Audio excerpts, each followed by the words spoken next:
एक समबाहु त्रिभुज पर अंतःवृत्त और परिवृत्त की रचना कीजिए। अब अंतःकेंद्र और परिकेंद्र निकालिए। क्या दोनों एक ही जगह पर स्थित हैं? दिए गए नाप का एक समबाहु त्रिभुज बनाया।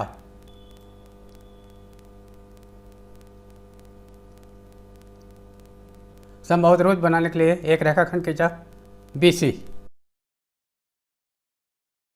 BC के बराबर त्रिज्या लेकर के B को केंद्र मानकर एक चाप खींचेंगे और उतना ही त्रिज्या लेकर C को केंद्र मानकर खींचे गए चाप को काटना है।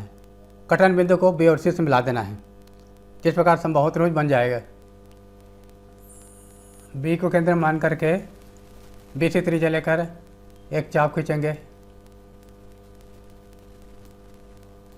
वही त्रिज्या लेकर अब C को केंद्र मान करके पहले खींचे गए चाप को काटना है।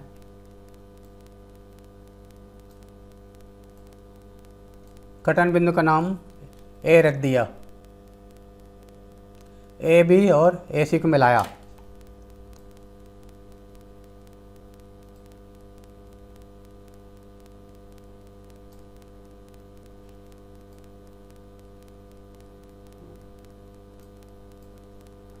इस प्रकार त्रिभुज ABC समबाहु त्रिभुज बन गया।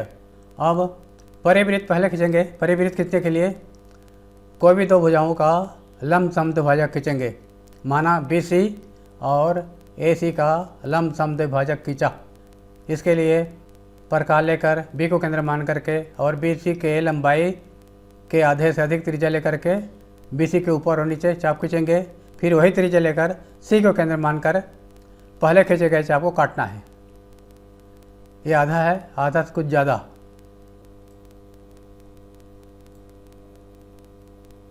उतने ही त्रिज्या लेकर अब नीचे भी चाप खींचा। अब वही त्रिज्या लेकर C को केंद्र मान करके पहले खींचे गए चाप को काटना है।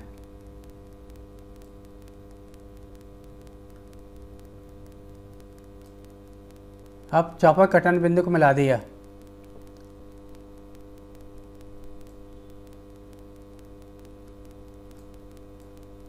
तो ये BC का लंब समद्विभाजक हो गया, जो कि BC को M बिंदु पर काटता है। इस बिंदु का नाम M रख दिया, M। आप ऐसे ही AC का लंब समद्विभाजक खींचेंगे। C को केंद्र मान करके AC के एक तरफ चाप खींचा। उतना ही त्रिज्या लेकर के दूसरे तरफ चाप खींचेंगे। अब वही त्रिज्या लेकर के A को केंद्र मान करके पहले खींचे गए चाप को काटना है।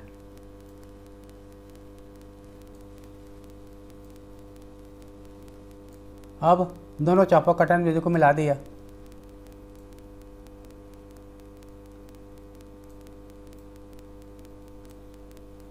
तो ये AC का लंब समद्विभाजक हुआ। ये दोनों लंब समद्विभाजक यहाँ पर काटते हैं। उस बिंदु का नाम रख दिया O। अब O से किसी भी शीर्ष को मिला दिया। O से एक मिला दिया, या O से B को, या O से C को। O से C को मिला दिया। O से C को मिला दिया।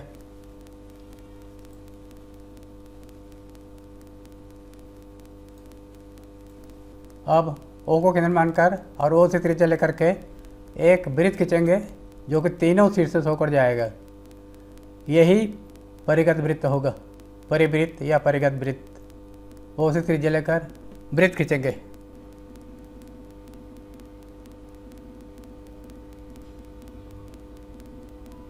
तो ये वृत्त परिगत वृत्त हुआ नीले रंग का, जो कि त्रिभुज के तीनों शीर्षों A, B और C से होकर जाता है। परिकेंद्र O है। अब अंतःवृत्त खींचेंगे। अंतःवृत्त खींचने के लिए दो कोणों का समद्विभाजक खींचेंगे। कोण B और कोण C का समद्विभाजक खींचा। समद्विभाजक खींचने के लिए प्रकार के सहायता से B को केंद्र मान करके एक चाप खींचना है। फिर चाप जहाँ पर काटेंगे दोनों भुजाओं को, वहाँ से दो बार और चाप खींचना है समान त्रिज्या लेकर। B को केंद्र माना, कोई भी त्रिज्या लिया, एक चाप खींच दिया, जो कि BC और BA भुजा को क्रमशः डी और काटता है। अब यही त्रिज्या लेकर के चाहे तो त्रिज्या बदल सकते हैं, लेकिन जो त्रिज्या लेकर ई को केंद्र मानकर चाप खींचेंगे वही त्रिज्या डी को केंद्र मानकर चाप खींचेंगे। त्रिज्या थोड़ा बड़ा कर दिया।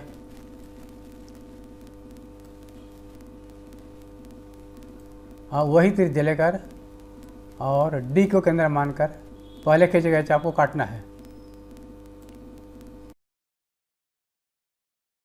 चापों कटन बिंदु को बी से मिला दिया।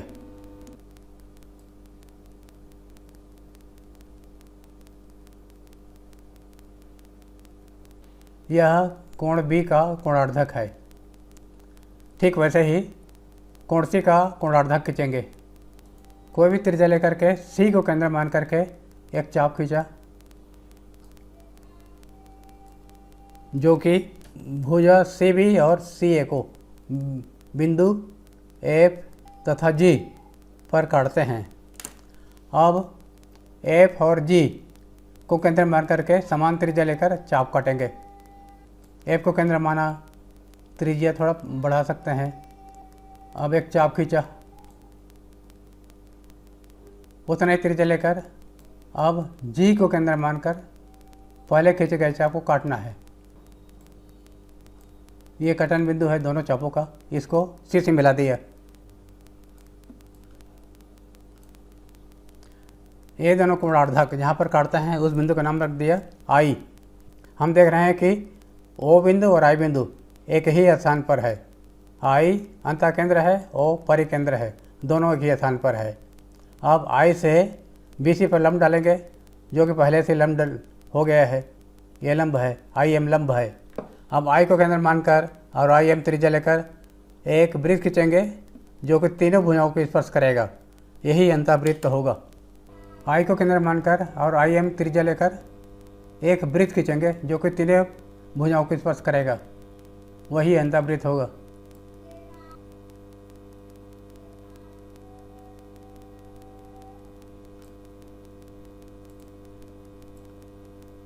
ये लाल रंग का जो वृत्त दिख रहा है तीनों भुजाओं को स्पर्श कर रहा है, यही अंतःवृत्त है। इसका अंतः केंद्र आई है, परिकेंद्र ओ है, दोनों एक ही स्थान पर है। रचना के पद।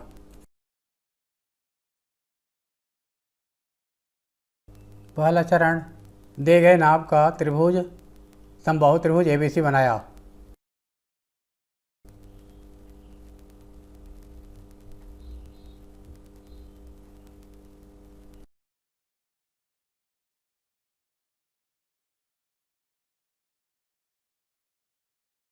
नंबर 2, परिवृत्त खींचने के लिए भुजा बीसी और एसी का लंब समद्विभाजक खींचा जो एक दूसरे को बिंदुओं पर काटते हैं।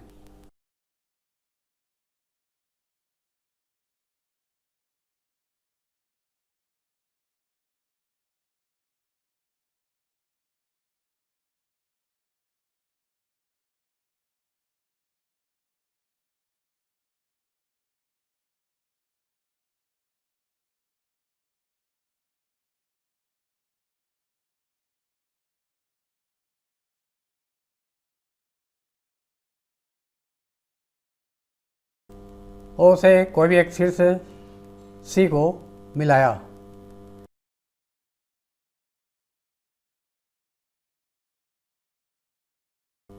ओ को केंद्र मानकर तथा ओ से त्रिज्या लेकर एक वृत्त खींचा जो कि तीनों शीर्षों से होकर जाता है। यह परिवृत्त है।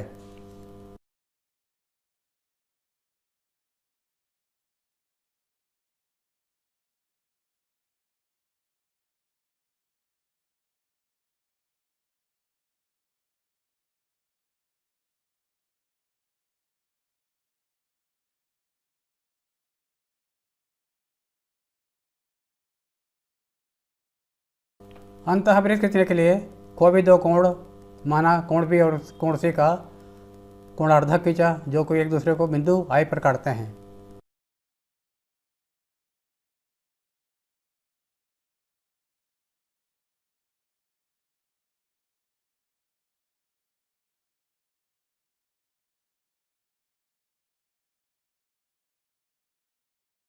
5वां, आई को केंद्र कोई भी भुजा पर लम्ब डाला। आई से BC पर भुजा पर लम्ब डाला।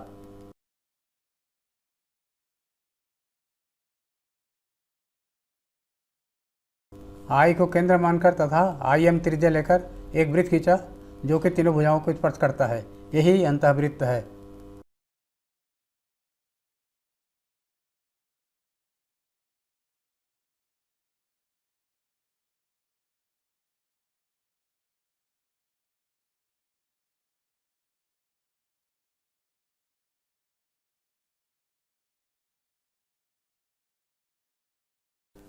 अंतः केंद्र परिकेंद्र निकालिए, क्या दोनों एक ही जगह पर स्थित हैं? उत्तर हो जाएगा हाँ, दोनों एक ही जगह पर स्थित हैं।